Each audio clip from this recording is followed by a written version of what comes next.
యాత్రకు వచ్చినప్పుడు అధికార పార్టీ కార్పొరేటర్గా ఉండి రాజీనామా చేసి జగన్ గారి వెంట నడిచాడు. అలాంటి వ్యక్తి మీద ఒక కేసు పెట్టి జైల్లో పెట్టారు. ఆయనకు ఆరోగ్యం కూడా బాగలేదు, వాస్తవం చెప్పాలంటే ఆరోగ్యం కూడా బాగలేదు, జైల్లో పెట్టారు. దాదాపు 18 రోజులు జైల్లో ఉండాల్సి వచ్చింది. ఇలా 1 కాదు 2 కాదు 3 కాదు వెంకటకృష్ణ గారు అనేక సంఘటనలు ఉన్నాయి. మా యొక్క అండగా ఉన్నారని రియల్ ఎస్టేట్ వ్యాపారం చేసుకునే నాకు అండగా ఉండే చాలామందిని దుర్మార్గంగా ఇబ్బందులు పెట్టారు. నాకు అండగా ఉండే బిల్డర్స్ని ఇబ్బంది పెట్టారు. నాకు అండగా ఉండే వ్యాపారస్తుల్ని ఇబ్బంది పెట్టారు. ఒక 16 నెలలు, ఎందుకంటే నేను ఒప్పుకుంటా, నా ఒక్కడనే కాదు, రాష్ట్రంలో తెలుగుదేశం జనసేన అందరిని ఇబ్బంది పెట్టి ఉండొచ్చునే కాదని ఇబ్బంది పెట్టారు కూడా. చంద్రబాబు గారినే నిండు శాసనసభలో నీచంగా మాట్లాడారు, నారా లోకేష్ గారిని మాట్లాడారు, పవన్ కళ్యాణ్ గారిని మాట్లాడారు. కానీ సమయం తక్కువ కాలమే, 16 నెలలైనా కూడా నాకు డోస్ ఎక్కువగా ఉండింది. నేరుగా ముఖ్యమంత్రి కార్యాలయం నా విషయంలో దృష్టి సారించింది. దాంతో నాకు డోస్ ఎక్కువ పడింది. నా వెంట నడిచే నాయకులు కార్యకర్తలకి డోస్ ఎక్కువ పడింది.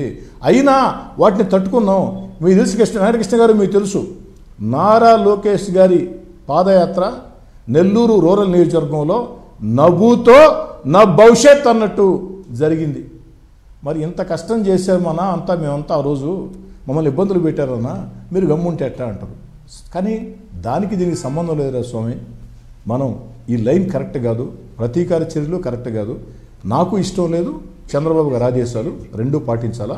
మనం పాజిటివ్ అప్రోచ్లో పోదాం,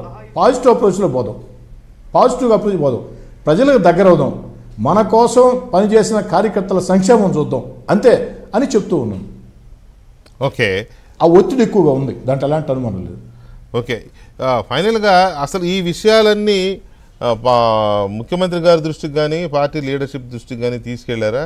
ఇంత ప్రెషర్ వస్తూ ఉంది మరి దీనికి, ఎందుకంటే మీరు చెప్పే దాంట్లో తప్పుడు కేసులు పెట్టి రోజుల తరబడి స్టేషన్లో కూర్చోబెట్టారు, ఆ కేసులన్నీ అలాగే ఉన్నాయి. ఆ కేసులు ఒకటి ఎత్తేయించుకోవాలి, తప్పదు, ఎందుకంటే వాళ్ళకి అది ఎప్పటికైనా ఇబ్బందే. దాంతోపాటు ఈ భూములు లాక్కున్నవి, ఈ దాడులు, ఇటువంటి చాలా ఉన్నాయి కదా.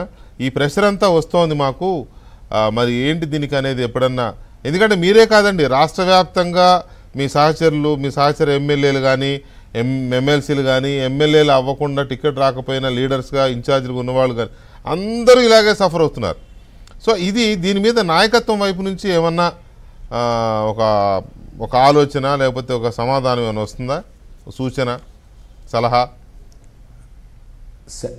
శాసనసభ సమావేశాల సందర్భంగా ముఖ్యమంత్రి గారి దృష్టి తీసుకోవాలనుకున్నా, కానీ వారు ఉన్నటువంటి బిజీలో అది సరైన సమయం కాదని చెప్పని తీసుకెళ్లాలా. తప్పకుండా రాబోయే రోజుల్లో చంద్రబాబు గారి దృష్టికి, లోకేష్ గారి దృష్టికి, పవన్ కళ్యాణ్ గారి దృష్టికి తీసుకెళ్తాం. అయితే దేనికి తీసుకెళ్తామంటే ఈ కార్యకర్తల సంక్షేమం కోసం ఏం చేయాలా ఈ సూచనలు చెప్తాం.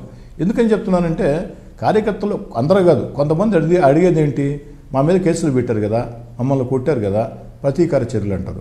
వ్యక్తిగా వాటికి నేను వ్యతిరేకంగా కృష్ణ గారు, నేను వ్యతిరేకమైనప్పుడు నేను సీఎం గారి దగ్గరికి వెళ్ళి అన్నా ప్రతీకార చర్యలు చేయాలా, లేకుంటే కేసులు పెట్టాలా, అక్రమ కేసులు పెట్టాలని చెప్పలేం కదా.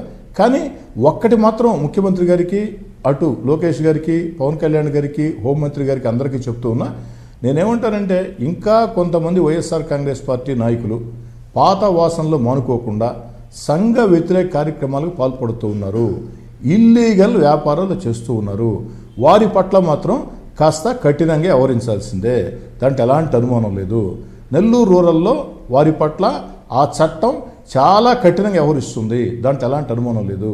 ఆ దిశగా ముఖ్యమంత్రి గారి దృష్టికి కార్యకర్తల ఆవేదన తీసుకెళ్తాం. దానికి ఏం చేయాలంటే ఖచ్చితంగా ప్రతీకార చర్యలు కాదు, అక్రమ కేసులు కాదు. ఆ కార్యకర్తల సంక్షేమం కోసం ఏం చేయాలా, ఎక్కడికక్కడ శాసనసభ్యులు కార్యకర్తలను కూర్చోబెట్టి వారిని అనునయించి వారిని ఏదైతే ప్రజలకు దగ్గర అయ్యేదానికి, ఎందుకంటే ఈరోజు రాష్ట్రం ఆర్థికంగా పూర్తిగా దివాలా తీసింది. ఈరోజు చంద్రబాబు గారు కాకుండా ఎవరు